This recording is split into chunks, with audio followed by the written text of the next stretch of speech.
जय हिंद दोस्तों, वंदे मातरम। बाला साहब ठाकरे ने कई सालों पहले एक बात का जिक्र किया था कि औरंगाबाद का नाम बदल देना चाहिए और छत्रपति शिवाजी महाराज के नाम पर उसका नाम रखा जाना चाहिए। इस बात को काफ़ी समय हो गया, कई सरकारें आईं उसके बाद और कई सरकारें चली गईं, लेकिन उसके बावजूद भी इसके ऊपर किसी ने कुछ काम नहीं किया। मौजूदा परिवेश की अगर हम बात करें तो कई सारे शहरों का नाम और कई सारे मुगल आक्रांताओं का नाम जो है लगातार बदला जा रहा है, जिन जगहों के ऊपर उनका नाम रखा गया था। अब ऐसे में औरंगाबाद की बारी भी आ गई। महाराष्ट्र के मुख्यमंत्री एकनाथ शिंदे सरकार ने शुक्रवार को ये कहा कि अब औरंगाबाद को छत्रपति संभाजी नगर और उस्मानाबाद को धाराशिव कहा जाएगा।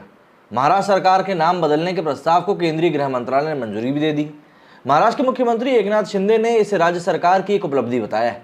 वहीं उप मुख्यमंत्री देवेंद्र फडणवीस ने केंद्र सरकार के इस फैसले का स्वागत किया है। ट्विटर पर सीएम शिंदे ने कहा कि औरंगाबाद का नाम छत्रपति संभाजी नगर, उस्मानाबाद का नाम धाराशिव, केंद्र सरकार राज्य सरकार के फैसले को मंजूरी दे चुकी है।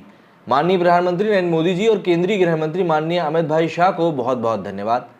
केंद्रीय गृह मंत्रालय ने इन दोनों शहरों के नाम बदलने के प्रस्ताव को मंजूरी देते हुए कहा कि इससे उसे कोई आपत्ति नहीं है। बता दें कि औरंगाबाद और उस्मानाबाद का नाम बदलने के प्रस्ताव को महाराष्ट्र सरकार ने लगभग 1 साल पहले केंद्र सरकार को भेजा था। औरंगाबाद और उस्मानाबाद का नाम बदलने की मांग सबसे पहले दिवंगत शिवसेना के संस्थापक बाला साहब ठाकरे ने करी थी। उसके बाद ही शिवसेना इसको लेकर वर्षों तक मांग उठाती रही। महाराष्ट्र के तत्कालीन मुख्यमंत्री उद्धव ठाकरे ने अपने पद से इस्तीफा देने से पहले जून 2022 में महाविकास अघाड़ी सरकार में इन शहरों का नाम बदलने के लिए कैबिनेट में प्रस्ताव रखा था।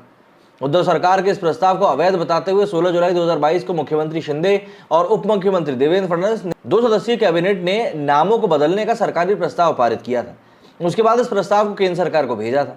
शिवसेना और भाजपा की गठबंधन वाली सरकार ने कहा कि उद्धव ठाकरे की सरकार अल्पमत में थी, इसलिए उनका यह फैसला अवैध था। पिछले महीने बॉम्बे हाईकोर्ट ने महाराष्ट्र सरकार से पूछा था कि क्या उसने दोनों शहरों के नाम बदलने का फैसला करने से पहले आपत्तियों और सुझाव मांगे थे। कार्यवाहक मुख्य न्यायाधीश SV गंगापुरवाला और न्यायमूर्ति संदीप मार्ने की खंडपीठ ने केंद्र सरकार को यह दिखाने के अभी निर्देश दिया कि नामों में बदलाव को लेकर राज्य सरकार ने प्रस्ताव पेश किया या नहीं। इन दोनों शहरों के इस्लामी नाम को बदलने के फैसले का ऑल इंडिया मजलिस-ए-इत्तेहादुल मुजाहिदीन ने विरोध किया है। औरंगाबाद, जिसको कि अब छत्रपति संभाजी नगर कहा जाएगा, से AIMIM के सांसद इम्तियाज जलील ने मुख्यमंत्री एकनाथ शिंदे के ट्वीट का जवाब देते हुए कहा कि औरंगाबाद हमारा शहर है, आपका नहीं मिस्टर CM। धमकी वाले अंदाज में जलील ने आगे कहा कि औरंगाबाद हमारा शहर था और हमेशा रहेगा। अब औरंगाबाद के लिए हमारे शक्ति प्रदर्शन का इंतजार कीजिए। हमारे प्यारे शहर के लिए एक विशाल मोर्चा बनेगा। हमारे शहर के नाम पर राजनीति करने वाली इन ताकतें कि भाजपा को हराने के लिए औरंगाबादियों तैयार हो जाओ। हम इसकी निंदा करते हैं और हम इसके खिलाफ लड़ेंगे।